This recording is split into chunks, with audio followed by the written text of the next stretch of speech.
Заканчивается 2024 год, который стал для всех фанатов серии «Звездные войны» особенным, ведь в этом году серия отмечала свое 25-летие. Как вы знаете, по этому поводу было выпущено 7 уникальных мини-фигурок, которые были доступны в 7 разных наборах. И сегодня вы узнаете, что это за персонажи, какие из них являются более ценными и так ли серия этих фигурок хороша в сравнении с предыдущими юбилейными фигурками. Начинаем! О фигурках и их наборах я буду рассказывать в соответствии с их датой выхода. Плюс, если вы захотите узнать о каждом из представленном в этом видео наборе более детально, вы можете посмотреть подробные обзоры, которые также доступны на нашем канале. Ссылки на них я оставлю в описании. Открывают наш обзор два мартовских набора. Это небольшая игровая диорама «Высадка на Тантив» и сборная модель R2-D2. По своему внешнему виду, цене и количеству фигурок «Высадка на Тантив», на мой взгляд, является самым удачным набором. За $55 вы получаете 7 фигурок и очень детальную диораму с парочкой интересных функций. Эксклюзивная фигурка набора представлена клоном 501-го легиона по прозвищу Fives, которого многие фанаты ждали с нетерпением. Особенность всех юбилейных фигурок этого года в том, что их персонажи появились впервые в виде фигурок Лего, что является весомым плюсом по сравнению с юбилейными фигурками, выпущенными 5 лет назад, где просто переиздали фигурки ключевых персонажей конца 90-х годов.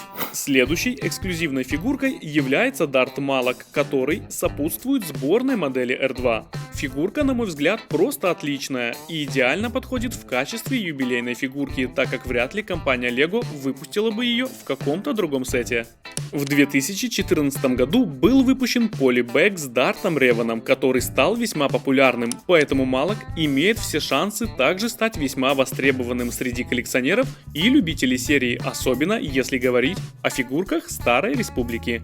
Что касается R2, то скажу просто, мне он понравился. Модель не такая большая, как UCS набор, но детализирована отлично, невзирая на свой масштаб. Для кого-то это даже может стать плюсом. Его стоимость составляет $100, где цена за деталь равна 9,5 центам, что является отличным показателем для серии «Звездные войны». Следующим на очереди стал лазутчик ситхов под названием Кинжал. Он был представлен в мае по цене в $70 и включает в себя 4 фигурки. Эксклюзивной фигуркой данного набора стал персонаж по имени Соги Рера, который просто обязан был предстать в виде мини-фигурки, так как персонаж этот достаточно известен и появлялся в различных фильмах, играх и сериалах.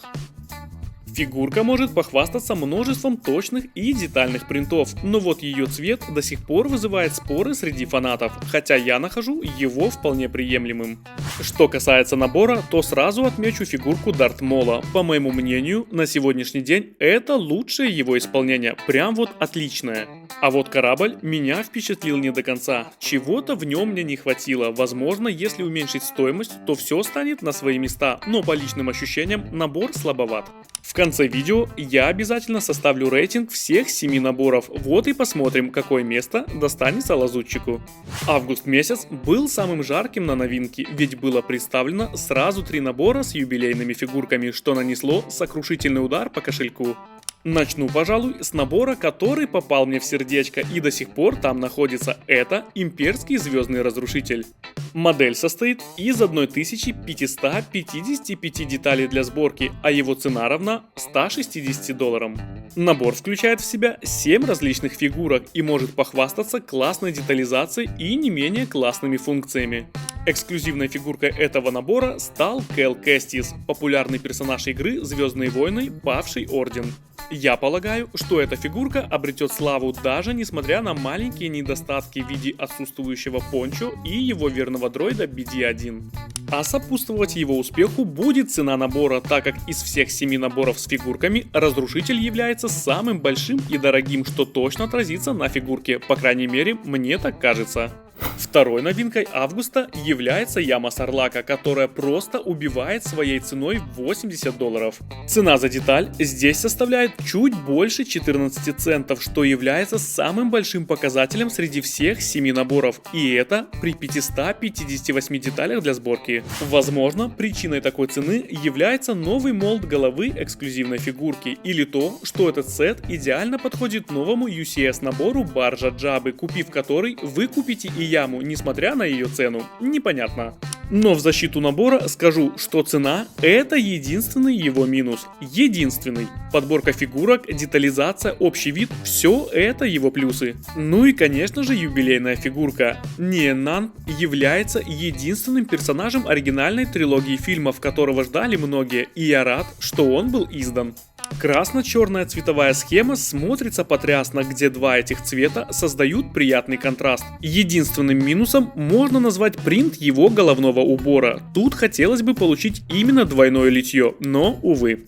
Последним набором августовской волны новинок является сет для кастомизации 4 различных астродроидов, а именно R2-D2, QT-KT, R5-J2 и Чоппера.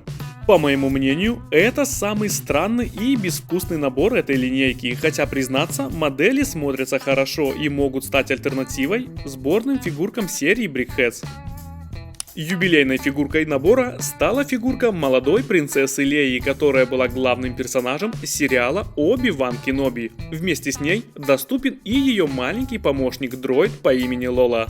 Как и сам набор, фигурка не является чем-то интересным и долгожданным, хотя фанаты сериала могут оценить ее появление. Я лично нет.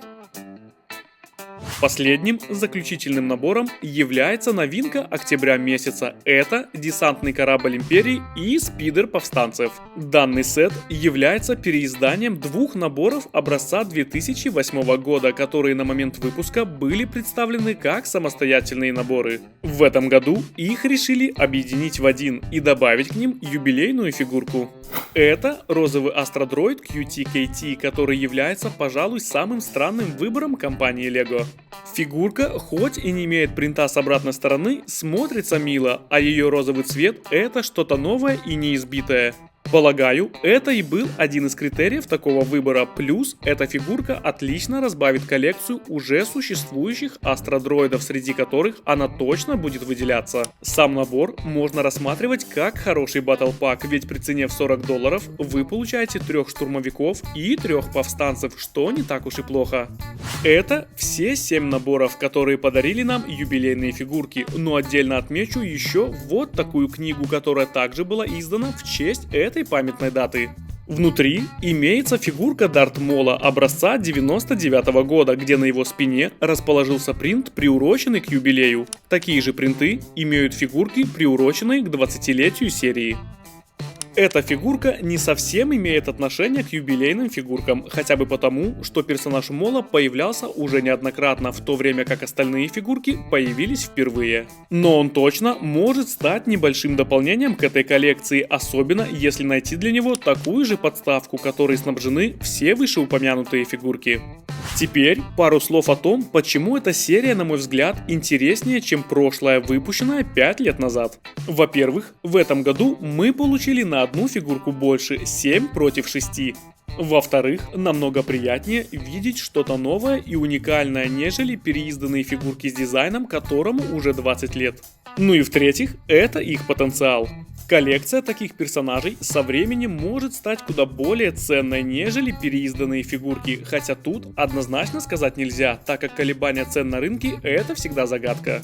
Если вы считаете так же, ставьте лайк, а если нет, то напишите в комментариях свое мнение, будет интересно почитать и обсудить. Теперь переходим к личному топу среди этих 7 наборов, которые я составил, опираясь на цену, внешний вид и функционал наборов. Фигурки на этот топ не влияют, для них у меня имеется отдельный топ, которым я обязательно поделюсь, а пока... 7 место. Набор для кастомизации дроидов. Как по мне, это очень странный сет, который точно выделяется на общем фоне 6 других наборов. При цене в $100 цена за деталь имеет рекордные среди всех 7 наборов 8,5 центов, что, конечно же, радует, но этого недостаточно, чтобы занять более высокую позицию в этом топе.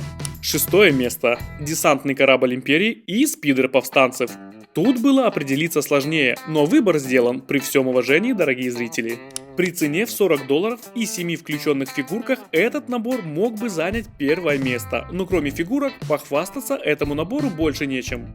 Это рядовые небольшие постройки, которые подойдут для игры, но не как выставочные модели, а одних лишь фигурок мне лично недостаточно, поэтому шестое место. Пятое место занимает лазутчик ситхов.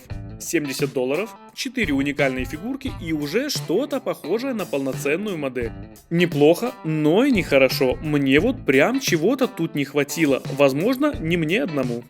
Четвертое место занимает пустынная шлюпка и яма Сарлака. Тут, конечно, дикий оверпрайс, но подбор фигурок и внешний вид всей постройки мне лично позволяет на это закрыть глаза. Немного обидно, что при цене в $80 задняя часть ямы выглядит незаконченно, но вряд ли это помешает игре и экспозиции набора. На третье место я поставил сборную модель R2. Его внешний вид является самым главным фактором, которым я руководствовался. Игровые качества, конечно, минимальны, но как экспонат для коллекции он весьма хорош. Второе место занимает набор «Высадка на Тантив». Тут все на отлично. Цена, фигурки, внешний вид и функционал. Его я смело могу рекомендовать к покупке как взрослым фанатам, так и тем, кто только начинает свою коллекцию, да и просто любит серию «Звездные войны».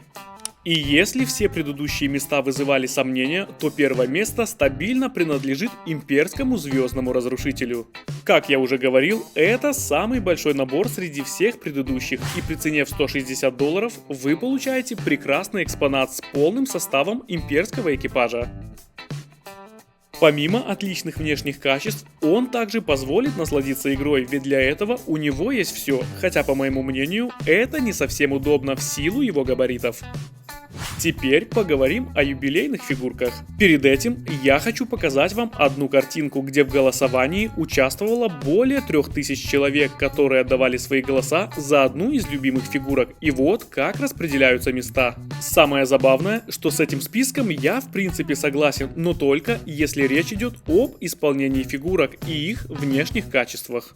Если рассматривать их как объекты коллекции, которые будут со временем становиться лишь дороже и ценнее, то я бы поставил на первое место Кэстиса или даже маленькую Лею, которые менее доступны, чем остальные фигурки, хотя бы потому, что встречаются в самых крупных и дорогих наборах. Хотя моей любимой фигуркой является Малак, который тоже не обделен потенциалом. В общем, время все расставит на свои места. На сегодняшний день цена всей коллекции юбилейных фигурок 2019 года равна примерно $200, в то время как цена за комплект последних фигурок варьируется и стартует от 260 согласно ценам на сайте eBay. В любом случае, все эти фигурки замечательны, и как здорово, что разнообразие фигурок серии «Звездные войны» до сих пор растет, несмотря на свой возраст в 25 лет. Подписывайся на канал и следи за новинками Лего вместе с нами. На этом все, всем пока!